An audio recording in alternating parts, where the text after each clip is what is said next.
Friends, ഇന്ന് നമ്മളിവിടെ ഉണ്ടാക്കാൻ പോകുന്നത് ചിക്കൻ ഫ്രൈ ആണ്. അപ്പം അതെങ്ങനെ തയ്യാറാക്കാമെന്ന് നോക്കാം. ആദ്യം നമ്മളൊരു ബൗൾ എടുത്തിട്ടുണ്ട്. അതിലേക്ക് നമുക്ക് ചിക്കനെ മാരിനേറ്റ് ചെയ്യാനുള്ള മസാല പ്രിപ്പയർ ചെയ്യാം.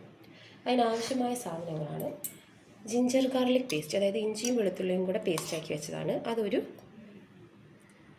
ടീസ്പൂൺ ഇട്ടിട്ടുണ്ട്. പിന്നെ നമ്മൾ മുളക് പൊടി, ഇത് സാധാരണ മുളക് പൊടിയാണ്, അതൊരു 1/4 ടീസ്പൂൺ. മഞ്ഞൾപ്പൊടി ഒരു 1/4 ടീസ്പൂൺ. മല്ലിപ്പൊടി ഒരു 1/4 ടീസ്പൂൺ. പിന്നെ നമ്മൾ കാശ്മീരി ചില്ലി പൗഡർ എടുക്കുന്നുണ്ട് ഒരു കളറിന് വേണ്ടിയിട്ട്. ഇതാണ് കാശ്മീരി ചില്ലി പൗഡർ. നമുക്ക് കാശ്മീരി ചില്ലി പൗഡറും ഒരു 1/4 മുതൽ 1/2 ടീസ്പൂൺ വരെ ഇടാം. പിന്നെ ഗരം മസാല ഒരു 1/4 ടീസ്പൂൺ. കുറച്ച് ചിക്കൻ മസാല എടുക്കുന്നുണ്ട്. ചിക്കൻ മസാല ഇത് ഓപ്ഷണലാണ്, ഇത് വേണമെങ്കിൽ ചേർത്താൽ മതി. കുറച്ച് ചിക്കൻ മസാല. ഇനി നമ്മൾ കുരുമുളക് പൊടി ഒരു ടീസ്പൂൺ ഇടുന്നുണ്ട്. പിന്നെ നമുക്ക് ആവശ്യത്തിന് ഒരു 2 ടീസ്പൂൺ തൈര് ചേർക്കാം. ഇനി പാകത്തിനുള്ള ഉപ്പും കൂടെ ചേർത്തിട്ട് നമുക്ക് മാരിനേറ്റ് ചെയ്യാം ചിക്കൻ. ഇതാണ് നമുക്ക് ചിക്കനിലേക്ക് വേണ്ട മസാല പ്രിപ്പയർ ചെയ്യാൻ ആവശ്യമായ സാധനങ്ങൾ. ഇത് നമുക്ക് നല്ലവണ്ണം മിക്സ് ചെയ്തിട്ട് അതിലേക്ക് നമ്മൾ 250 ഗ്രാംസ് ചിക്കനാണ് ഇവിടെ എടുത്തിട്ടുള്ളത്. ഇത് ബോണോട് വരുന്ന പീസാണ്. ബോൺലെസ് പീസസ് വേണമെങ്കിലും നമുക്ക് എടുക്കാം. അപ്പം ഇതൊന്ന് മിക്സ് ചെയ്തിട്ട് കാണിക്കാം. മാരിനേറ്റ് ചെയ്ത ചിക്കനാണിത്. ഇതിലേക്ക് ഞാൻ കുറച്ച് കറിവേപ്പിലയും കൂടെ ഇട്ടിട്ടുണ്ട്. ഞാൻ നേരത്തെ പറയാൻ വിട്ടുപോയതാണ്. മിക്സ് ചെയ്യുന്ന കൂട്ടത്തിൽ കുറച്ച് കറിവേപ്പിലയും കൂടെ ചേർത്തിട്ട് മിക്സ് ചെയ്ത് വെച്ചതാണ്. ഇനി ഇതൊരു മിനിമം അരമണിക്കൂറെങ്കിലും നമ്മൾ റെസ്റ്റ് ചെയ്യാൻ വെക്കണം. മാക്സിമം നമുക്ക് 2 മണിക്കൂർ വരെ വെക്കാം. ഒരു മിനിമം ഒരു അരമണിക്കൂറെങ്കിലും റെസ്റ്റ് ചെയ്യാൻ വെക്കണം.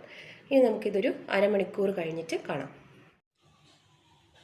ഇപ്പോൾ നമ്മൾ ചിക്കൻ മാരിനേറ്റ് ചെയ്തിട്ട് ഒരു അരമണിക്കൂറിലും കൂടുതലായിട്ടുണ്ട്. ഞാൻ ഏകദേശം ഒരു 2 മണിക്കൂറോളം കഴിഞ്ഞിട്ടാണ് ഇപ്പോൾ ഇത് എടുത്തിട്ടുള്ളത്. അപ്പോൾ ഏകദേശം ഉപ്പും എല്ലാ മസാലയൊക്കെ നമ്മൾ ചിക്കനിലേക്ക് നന്നായിട്ട് പിടിച്ചിട്ടുണ്ടാവും. ഇനി ഇതിലേക്ക് നമ്മൾ ഒരു സീക്രട്ട് ഇൻഗ്രീഡിയൻറ്റ് ചേർക്കണം. അതാണ് നമ്മുടെ കോൺഫ്ലവർ. അത് ചേർക്കുമ്പോൾ നമ്മുടെ ചിക്കന് പൊരിച്ച് കഴിയുമ്പോൾ നല്ലൊരു ക്രിസ്പിനെസ്സും നല്ലൊരു ടെക്സ്ചറിലും നമുക്ക് കിട്ടും. അപ്പം അത് വളരെ കുറച്ച് ചേർത്താൽ മതി. ഒരു ടീസ്പൂണിനെക്കാളിലും വളരെ കുറവ് ചേർത്താൽ മതി. നമുക്ക് കുറച്ച് കോൺഫ്ലവർ ചേർത്ത് കൊടുക്കാം. ഇനി നമ്മൾ നല്ലോണം മിക്സ് ചെയ്തിട്ട് നമുക്ക് ചിക്കൻ പൊരിക്കാനെടുക്കാം. ഇനി നമുക്ക് ചിക്കൻ പൊരിക്കാൻ വേണ്ടിയിട്ട് പാൻ അടുപ്പത്ത് വെച്ചിട്ടുണ്ട്. ഞാനിവിടെ ഒരു ഇരുമ്പിൻ്റെ ചട്ടിയാണ് വെച്ചിട്ടുള്ളത്. നല്ലവണ്ണം ചൂടായി വരുന്നുണ്ട്. ഇനി ഇതിലേക്ക് നമുക്ക് പൊരിക്കാൻ ആവശ്യമായിട്ടുള്ള വെളിച്ചെണ്ണ ഒഴിച്ചു കൊടുക്കാം.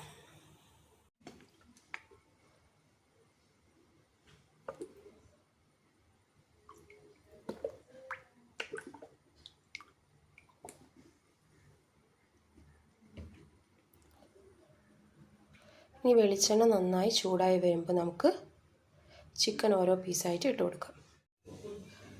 ഇപ്പോൾ നമ്മൾ ഓയിൽ നന്നായിട്ട് ചൂടായിട്ടുണ്ട്. ഇനി നമ്മൾ തീ ഒന്ന് മീഡിയത്തിലേക്ക് ആക്കി കൊടുക്കണം. അല്ലെങ്കിൽ നമ്മൾ ചിക്കൻ ഇടുമ്പോഴേക്കും അത് പുറം ഭാഗം നല്ലോണം കറുത്തു പോകും, ഉള്ളിൽ വേവുകയില്ല. അപ്പോൾ നമ്മൾ ചിക്കൻ പീസ് ഓരോന്നായിട്ട് നമുക്കിനി ഈ തിളച്ച വെളിച്ചെണ്ണയിലേക്ക് ഇട്ട് കൊടുക്കാം.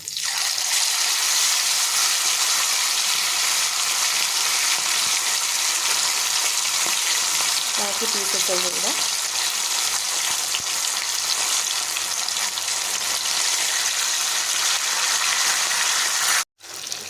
നമ്മൾ ചിക്കൻ പീസസ് ഒരു ട്രിപ്പ് ഇട്ടിട്ടുണ്ട്.